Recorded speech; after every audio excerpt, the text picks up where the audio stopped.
The potholes in this town are insane. Holy crap. They're gonna have to get some brokers out here to patch this stuff up. It's crazy. I'm out here trying to find a freaking, one of those little straight couplers, the little plastic ones you can put on a piece of heater hose, and some hose clamps this size. The auto parts stores haven't been stocked. Advance, AutoZone, they're all out of them. I'm gonna check O'Reilly's. So the parts shortage is starting to happen, and I'm noticing it more on the little generic stuff like that you need, more so than if you need a starter or an alternator. But yeah, it's getting hard to find the parts.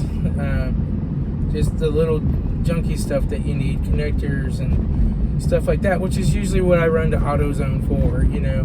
I a lot of times buy my starters, alternators, brakes, and that stuff off of Amazon. Get the free same day shipping, shows up, boom, put it on, done. But the little things that I go to the auto parts store for are getting either really expensive. So 4 quarts of Valvoline Max Life is like $39 now here at the AutoZone. I think it's like $35 at Advance last time I checked. But like I did a fluid change on a Toyota, and like when I first quoted it, I quoted it like $30 for 4 gallons, which is what it was running. It used to be at 20, and it's gone up 30. By the time I got back, AutoZone wanted 39, Advance I think wanted 35. Advance had a deal online. If you bought 2, you got 17 off. So I did that, and then the cost of the filter went up $5 too. So it all came out to be about the same difference, but that's just between like the month that I quoted it and the following month when I did the work. I had ordered the parts, and then she didn't show up, so I took them back. And then she called and said, "Oh, I'm sorry I didn't show up, blah, blah, blah. Can you still do it?" And so I said, "Yeah, I'll have to go get the parts again." But the parts came out to be more expensive. Oh yeah, 06 Toyota Avalon. There's 4 of those bolts on that transmission pan that are right above the subframe. They're to get to. I should have quoted more labor on that job if I'd known, but take the bad with the good. Alright, I'm at O'Reilly's. I'm going to go in here and see if they can give me this. This is for my rendezvous. The little plastic snap-on thing broke off. And I'm just going to try to hook a piece of hose down on there and put some hose clamps on it and make it work on this heater hose. But get it to stop leaking coolant so I can get back out there and run some more service calls with it. It happened when I took the intake off a couple weeks ago. I must have stressed that thing out and it cracked. So anyway, let me go see if they got it here. I'll be back. Alright, I managed to get it. I got 2 packages of hose clamps, $4 a piece for these things. Crap.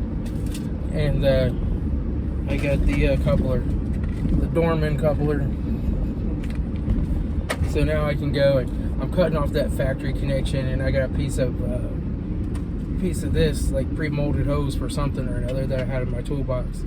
It had a 90 degree right here, so I cut that 90 degree off, so that'll go down to the thing, and then I'm just gonna put that coupler in there, cut off that factory setting, put that barb in there, let the water flow, let the coolant flow, and it should be good to go. Oh boy, I'll tell you, the things we go through.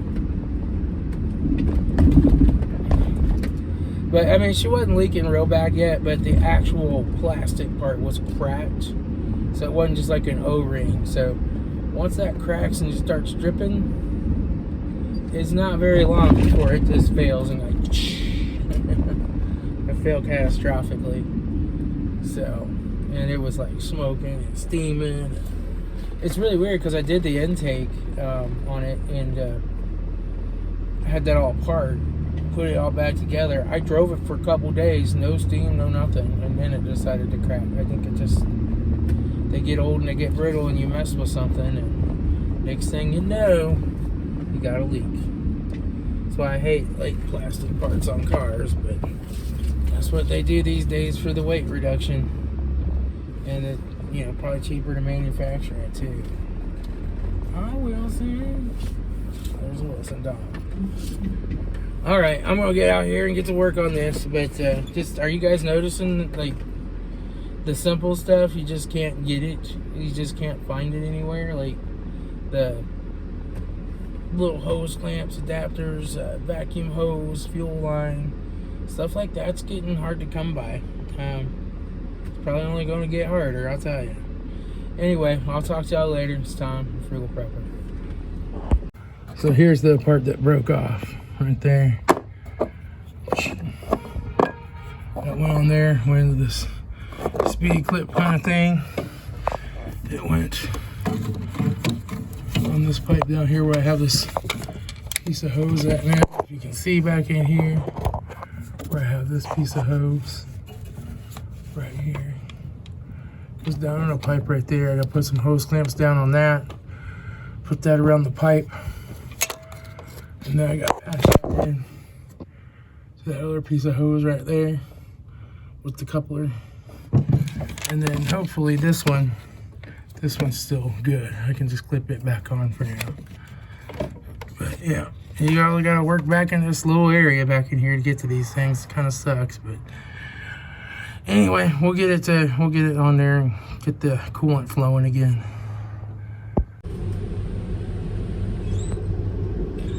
All right, I got the heater hose. Why is that squeaking sound? Okay. Anyway, I got the heater hose fixed here on the Rendezvous. I'm back in business, and I got a call for a Jeep. I think it's a Liberty or something. It's some kind of Jeep. It's overheating. They said it overheated really bad, which is not good. It could have cracked a head, especially if it's got the 4-cylinder. But we're gonna go take a look. They think it's the thermostat. I guess they had another mechanic there in the neighborhood. He does some mechanic and wrenching and stuff. He was going to look at it today, but I guess he can't or whatever. So they called me in to come take a look. He had that Ford Aerostar or Windstar or whatever it was with the 3.8 that he had swapped the motor in, and it wouldn't run, and it had the cam and crank sensor reversed. That I took a look at. So he's a good mechanic. I mean, he's good at like turning wrenches and replacing parts and stuff like that. But you know, like a lot of mechanics, they're just not real great with the electrical and you know, kind of knowledge and diagnostic kind of knowledge. But he's worked on different vehicles for different customers of mine before. There's another lady that's got a Ford Focus. I replaced the power steering reservoir on it because it was making noise. And I think I might have done a valve cover on it as well because the valve cover was leaking. But he went and replaced some of the suspension parts and stuff like that on it. So, you know, he's a good guy. I really don't want to take work away from him, but I guess he can't do it today or whatever. So, and they need their car done. They need it done today if at all possible so they can use it to get to school. This is the lady that had the blue Dodge Caravan, that had the blown head gasket that had sent to the junkyard. And so that Caravan, actually, they used it as a yard vehicle for a while and had a wiring issue with the alternator and like basically caught on fire and burned up the entire wiring harness. So it's probably a good thing that she got rid of it. Anyway, I'm gonna go take a look at this Jeep, see if it's got a cracked head, see if it's got a fan problem, which is common on Jeeps, like Chrysler ground fan problems. So I'll probably plug my scan tool in, turn the fans off and on, make sure they're working, and then we'll, you know, if it does look like it's a thermostat, we'll get thermostat on it, and we'll see. We'll go from there. We'll see. You know, does it have a cracked head? You know, a lot of times when Chryslers overheat, they crack a head. Not always, not always. It depends, you know, how bad it's severely overheated. Did they see it go in the red and just keep on driving it till it wouldn't run anymore? Or did they just see it go in the red and quickly pull over? You know, who knows? But, you know, a lot of modern engines, you know, it's not like the old days when you had cast iron blocks and heads and you know, you could overheat an engine and then go down to the creek and get a bucket of water and pour it in there and drive on down the road. It's not that way anymore. It's not that way. Usually destroys the engine, pretty much. It cracks the head anymore on most of these modern cars when you overheat them. Exceptions would be like the Buick 3.8, cast iron blocking head. Very few problems with heads on those. And head gaskets will blow on them after a lot of miles. But usually the head is still flat and you can just replace the gasket. But now they make them all out of aluminum and plastic, make them lighter, that extra mile to the gallon. Instead, with the fuel prices today, that extra mile or two to the gallon, it might pay for itself by the time that motor fails, you know? But anyway, I'll head on over here and take a look at this. But my heater hose repair seems to work. That plastic coupler I got was too big to fit on the other end going towards the car. So I just cut off a piece of PVC pipe that I had in my plumbing drawer, stuck that in there and tightened it down real good. I'm not worried about it. They do have a coupler that has a big end and a small end, and that's the one I need. But like, I'm gonna find that in stock anywhere, you know. So for now, it's good to go. Anyway, I'll talk to y'all later. It's time for Forever. Alright, so the Jeep Liberty, they drove it and it did go to the red, and they did pull off the road. It happened right by her daughter's house, so she pulled off and let it cool down for a couple hours, and they managed to drive it home without it getting too overheated. But it has a bad water pump. It's making noise, the pulley's wobbling, and it's leaking coolant out the bottom of it. I think it was like bone dry on coolant. So we are going to go to the AutoZone here, which happens to be right up the road, grab a water pump and get that replaced for them, so that they will have a car to drive, and we'll get it done. So costs like 1.5 hours labor, and water pump's like $75 for the cheap one, or $85 for the more expensive one. We're gonna see which one they got in stock, but you know, it is what it is. All right, I'm gonna go get this water pump. This one was making a little noise.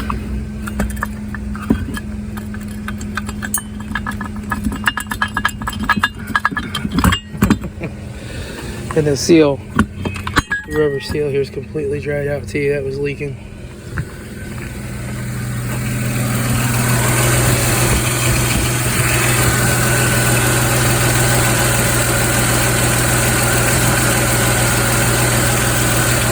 We're just gonna let the thermostat cycle a couple times. Alright, that one's done. Sent the invoice.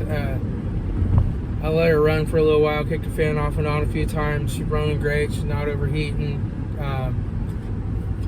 and everything's good to go. That water pump was pretty bad, I'll tell you. It was like that plastic part, that impeller was about to fall off, and that would have probably came loose and hit the radiator. Knocked a big hole in the radiator, and you have more expensive repairs, so they got it just in time. That thing's been making some noise for a while.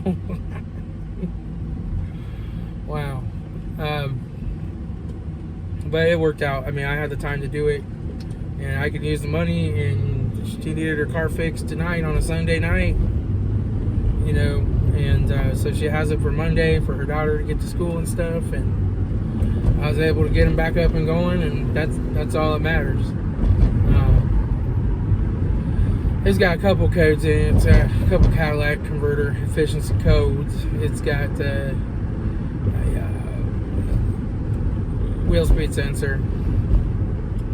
You know, it's an 04. I told them we can look at the wheel speed sensor if they want to fix that at some point. It's probably not worth replacing Cadillac converters on it for its age. It's got like 270,000 miles on it. So that's pretty good for a Jeep. I mean, that's some miles. But yeah, now I gotta get back home. I'm probably going to work on hauling some dirt out of the bed of my truck and wheelbarrowing it in, putting it into grow beds. But the other mechanic guy, he kind of pulled up there as I was finishing up, and he like gave me the evil eye. Looked at me and I waved like, "Hi, how's it going?"